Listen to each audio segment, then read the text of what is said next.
Right back. Third part. Page. A quarter. Page 25.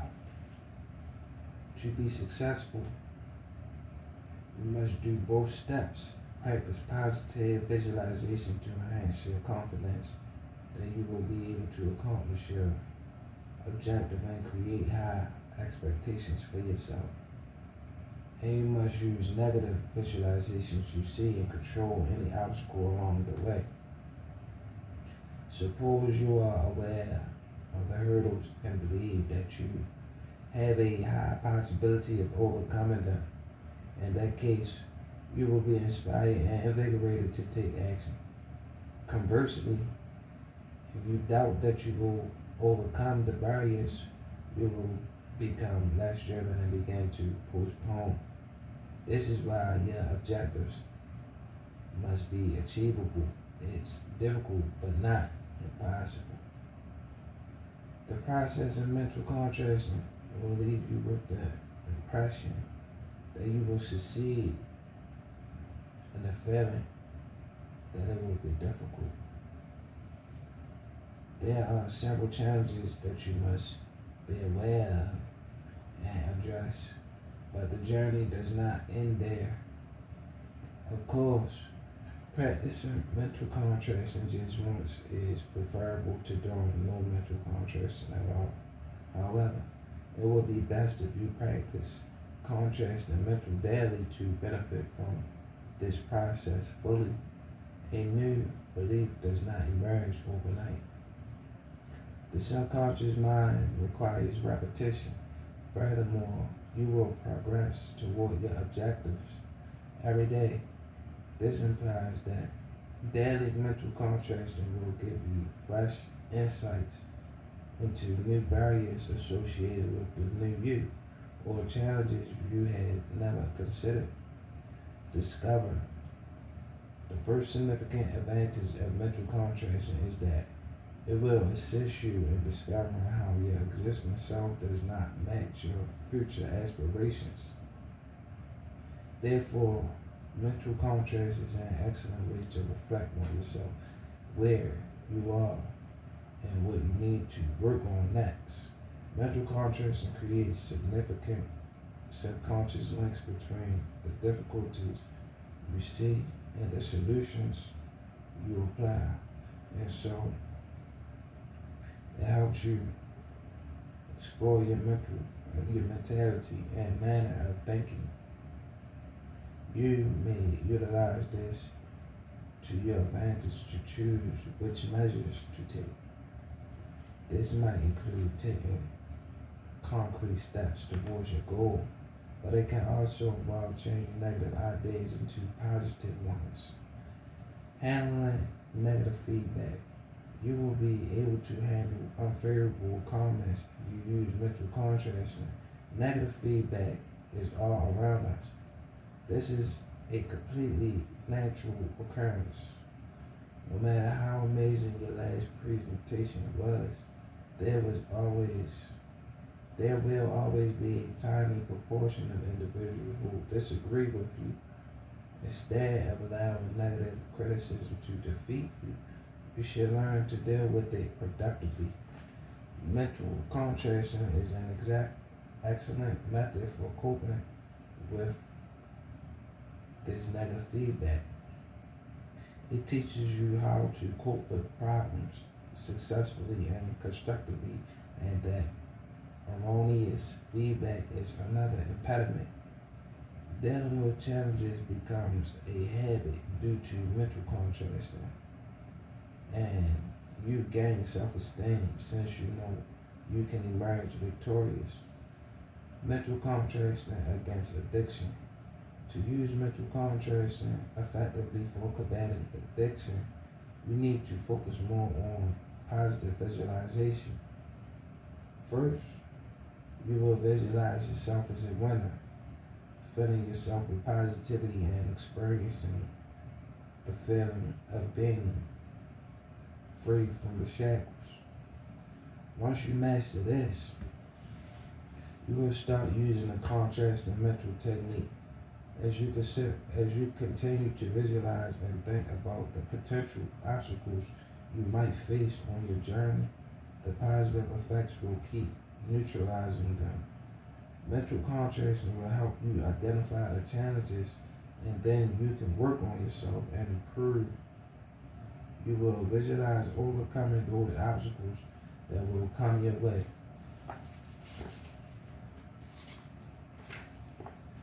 You will eventually reach a point when you cannot find any significant barriers. This is when you must leap in faith and be free from the shackles of addiction. You might be wondering why I started my book with such difficult concepts. The answer is necessity. The mind is very powerful. It can work as a powerful creation lab and the most secure prison. Addiction has locked us into this mind prison. Therefore, we needed to break free from it before we begin the journey toward a healthy and prosperous life. So, try to learn from this chapter as much as you can before moving on. You can read the chapter or focus on the summary to review what you have learned. Let's work together to bring an end to addiction. Summary. Addiction is not a character flaw or a sign of weakness.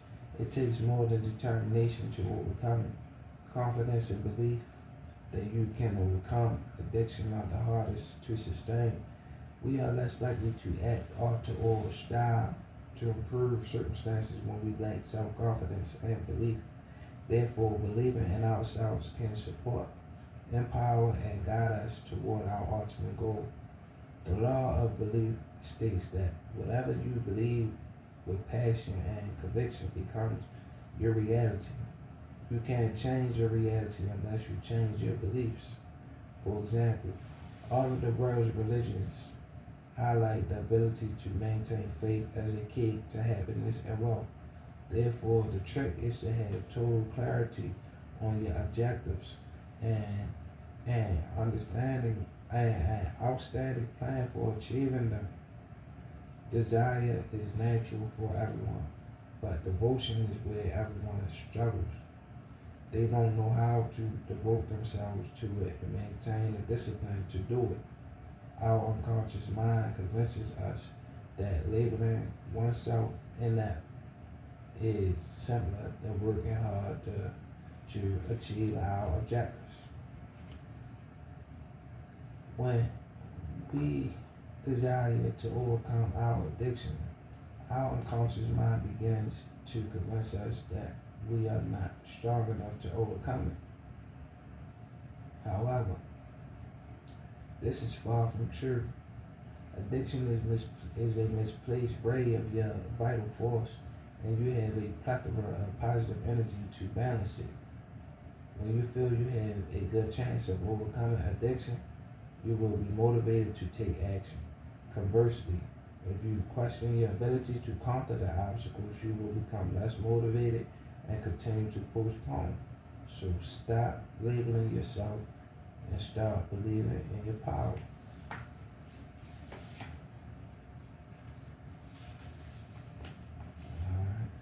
My story.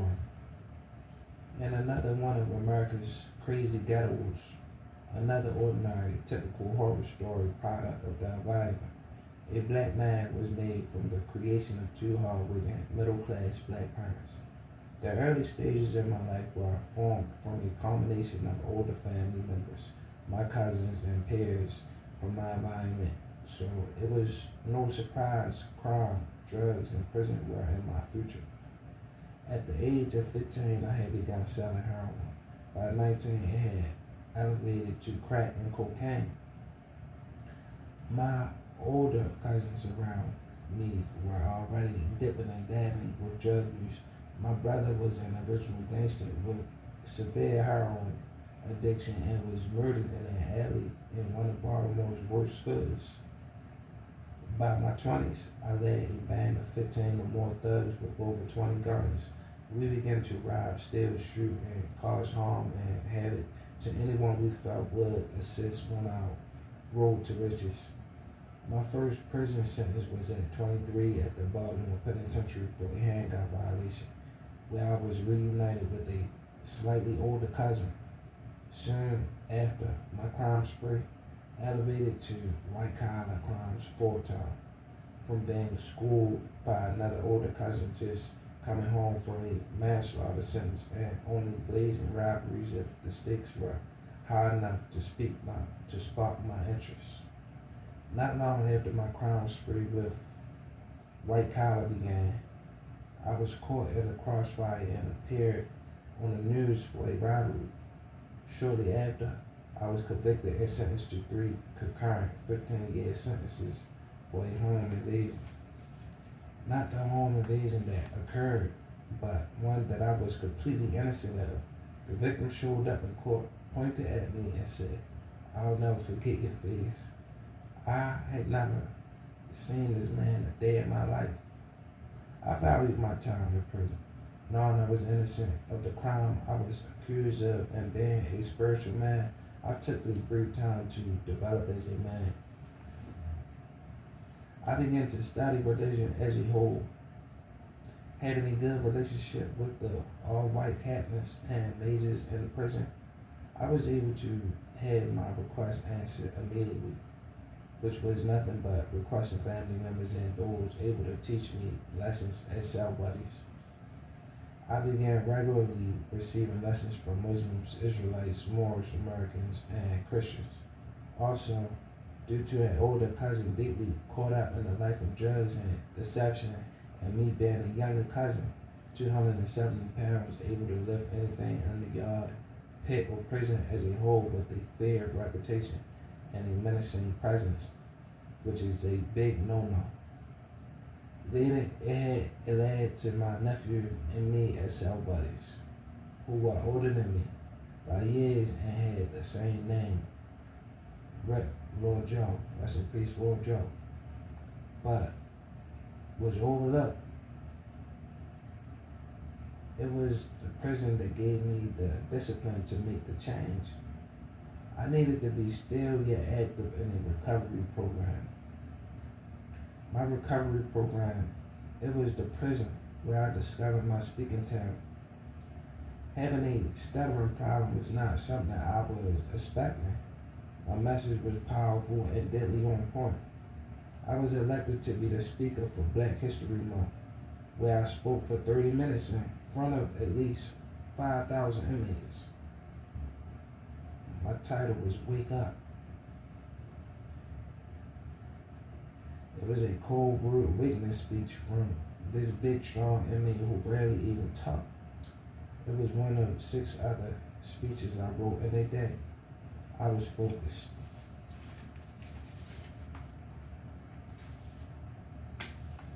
I kept my good energy when I returned from prison after 5 years. However, I wasn't living on purpose, which was speaking. I had some houses that I had purchased before bad sentence. I sold one and got a crooked loan for another for 80 grand. Altogether, I had about $100,000. The same office I got my loan from gave me a $222,000 line of credit. I purchased a 7-room, 2-unit duplex. A 2-unit, 7-room duplex. Unfortunately, my mind was still focused on the streets. So, what did I do? I purchased a kilo of cocaine for a short while. Life was one big part. Eating oysters, shots of Stolies, shots of Stolies. Eating oysters, shots of Stolies.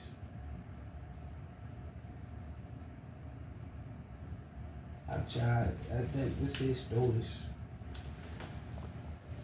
Stolies. STOLIS.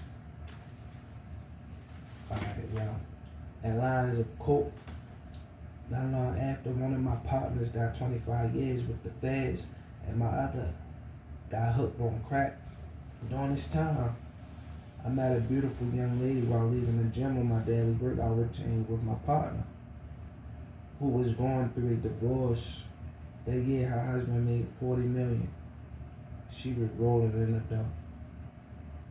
For my birthday, she dropped $150,000 in shoes, clothes, coats, jewelry, and cologne.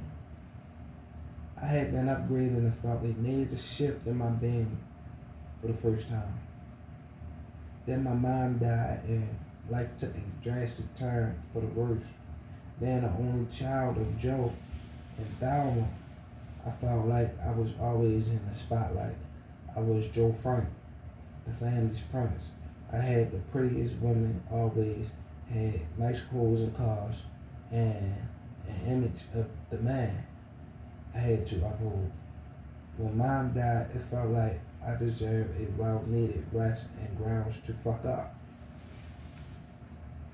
I decided to step up my drug use.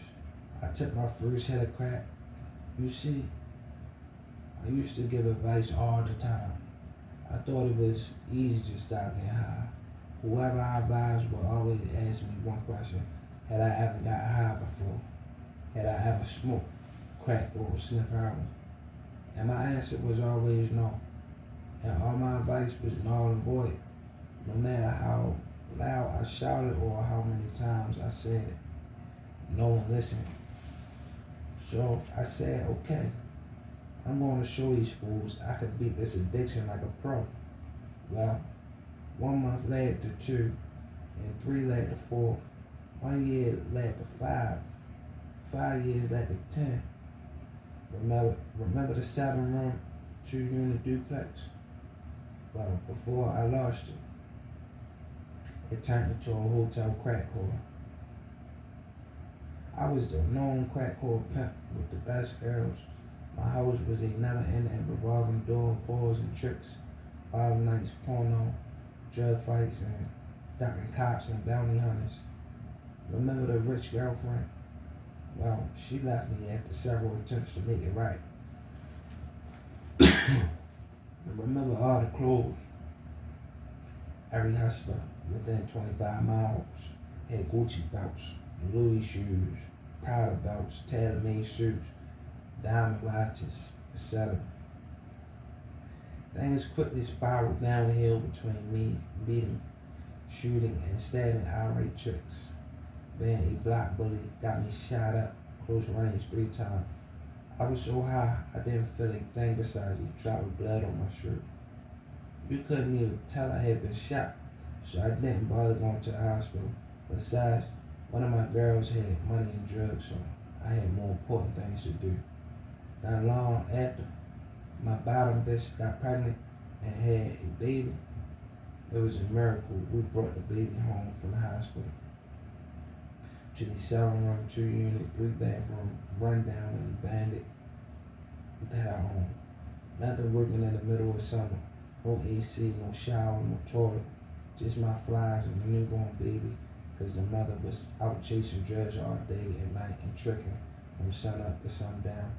But now it's almost a year in foreclosure with no running water or electricity. About a month later, CPS stepped in for a long court battle that resulted in the baby being placed in foster care and eventually adopted out. I had enough of Baltimore and decided to pack up and move to New York. But his grandma said, "You will still be here no matter where you go." I cleaned up long enough to make a good impression on my daughter. Thanks to my daughter's mom and best friend.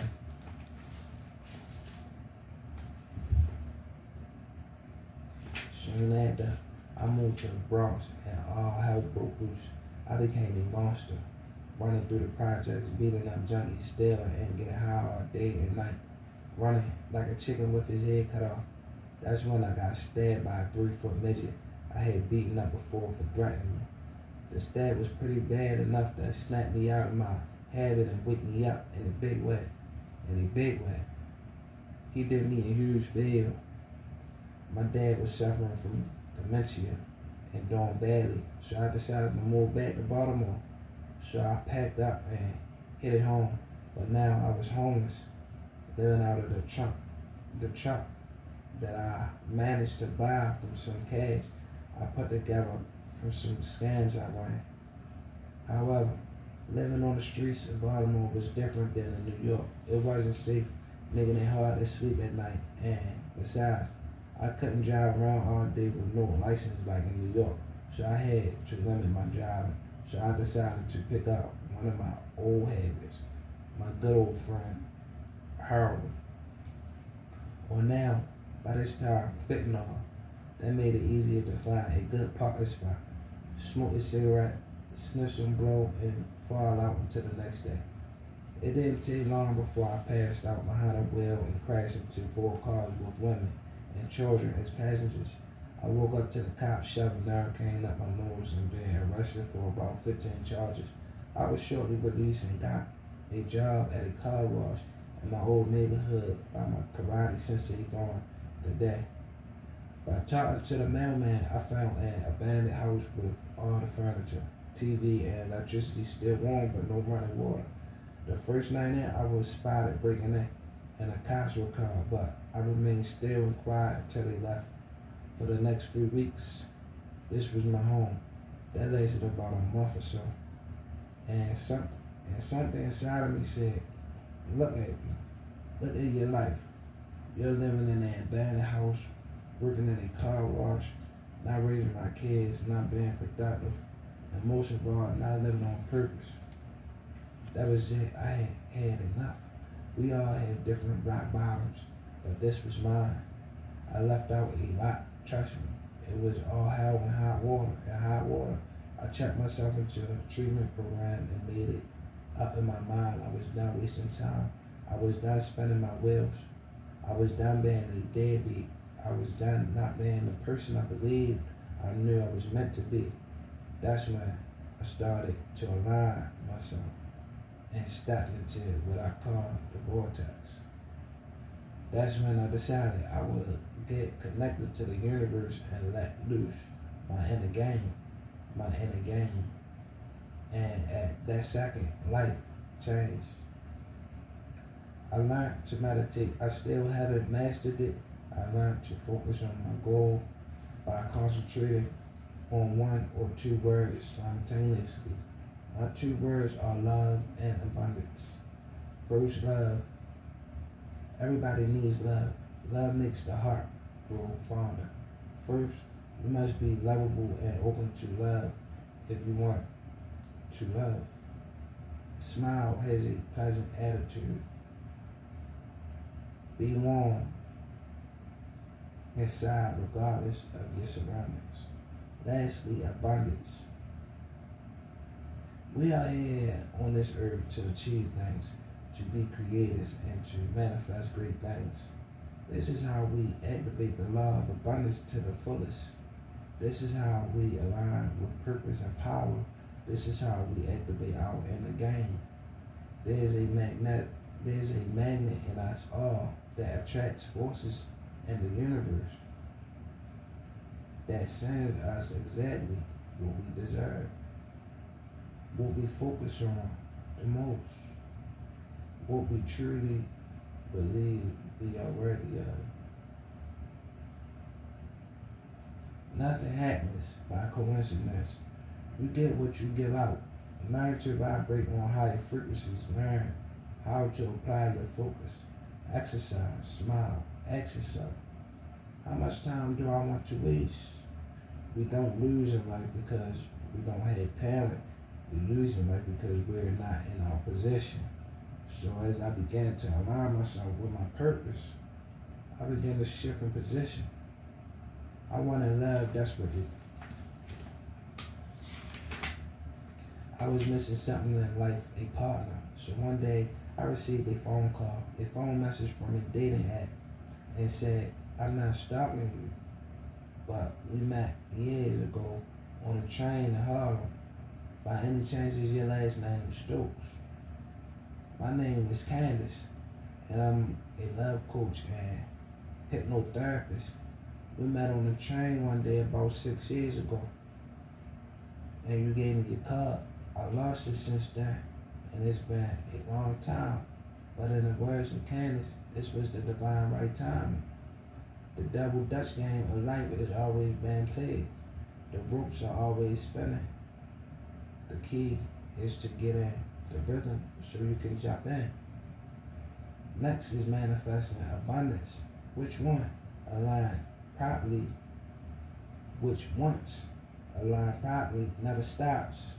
I had already started building content and getting ready for the opportunity to present itself, which was essential. Please don't wait for the chance to get ready. Get ready for the chance when we get ready. The universe brings the chance to our door. That's when I got my first speaking engagement. I remember the accident where I crashed in the back of 4 people and was arrested. While it was dismissed, I began to make YouTube videos from my room in a recovery house, the quantum side of addiction.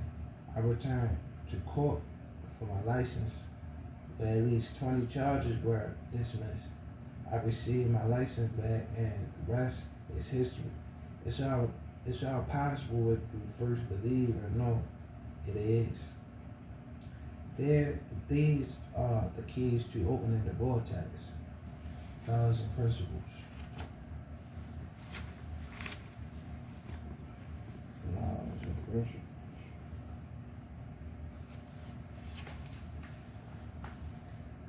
Everything in our cosmos is significantly more intelligent than we give it credit for.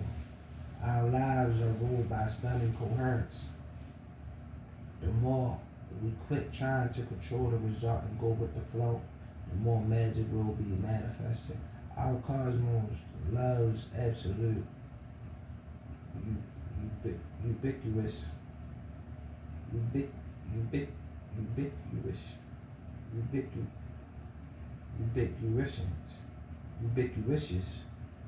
consistent, consistent and neutral laws and principles. We may claim ignorance of the complicated workings of these rules, but whether we are conscious of it or not, we are constantly engaging with and using these principles in our lives. Subconsciously, we all know these divine laws of the universe.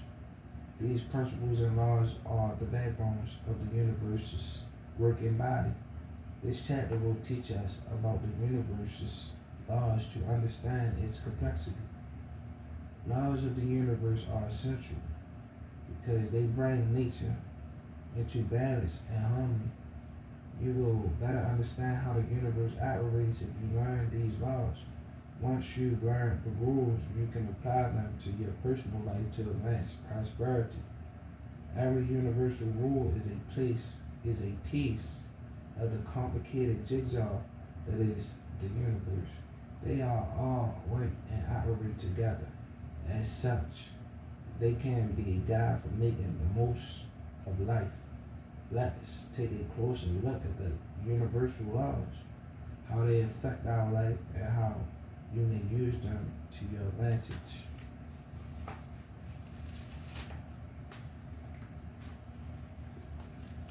The Hermetic principles. Everyone wants to know how the world works, where people fit in, and how we can use our understanding of the two to live happier and more fulfilling lives. For this purpose, philosophers strove to comprehend the cosmos and natural law thousands of years ago. They authored various old philosophical texts in search of a complete guide to the world's rules. These manifestations have been written down and published in the Kabbalion manuscript. The Kabbalion comprises Hermetic teachings that outline the 7 natural laws and the universe's principles. These 7 principles form the basis of Hermeticism.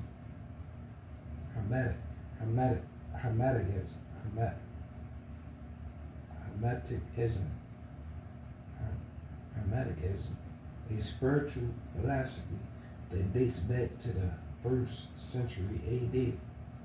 They were written by renowned author Hermes Trismegistus.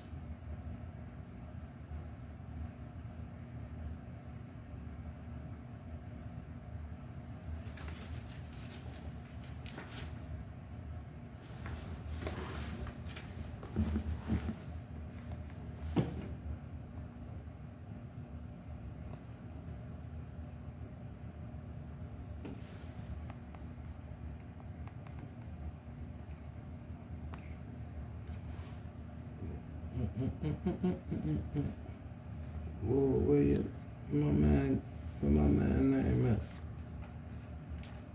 Hermes. Hold up. Hermes, hold up.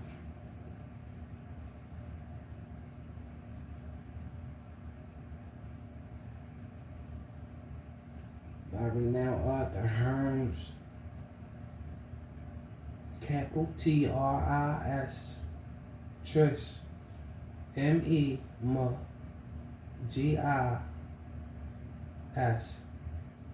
Magis, TUS, Gistus,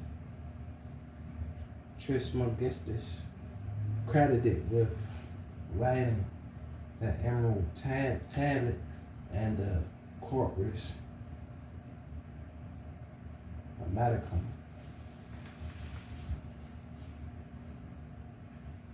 The principle of mentalism. Everything in the cosmos is first and foremost a mental construct. As described previously, quantum physics has proved this law of the universe through the concept of electrons showing the properties of waves and particles. This implies that you must first have a concept for something before creating it. On the most evident level, this occurs whenever an idea becomes a concrete object via the inspired action or another person.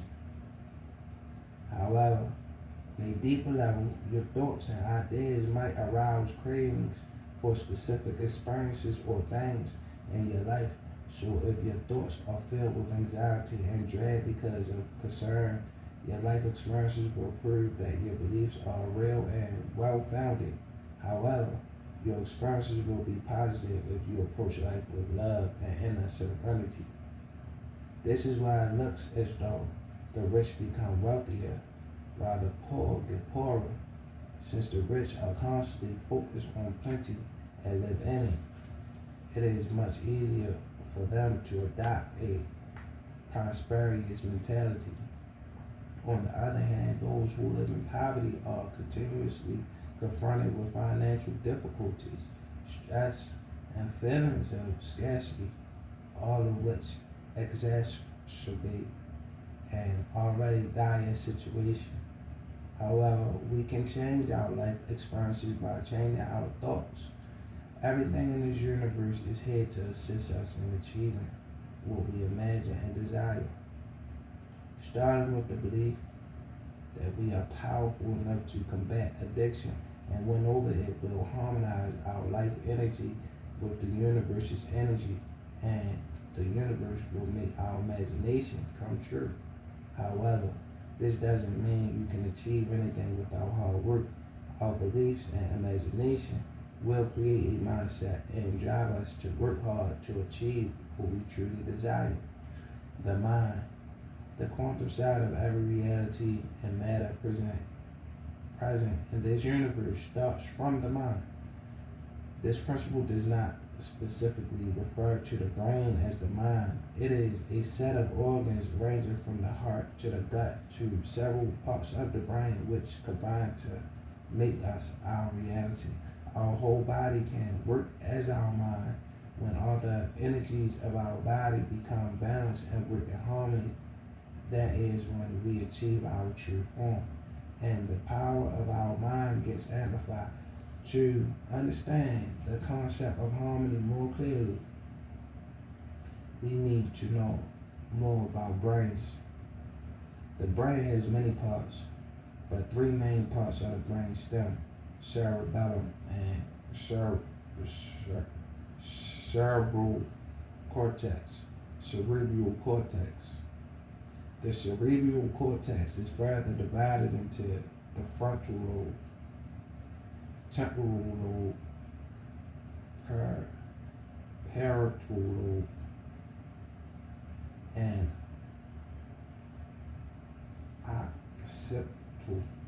occipital lobe. A detailed description of all these parts is out of the scope of this book.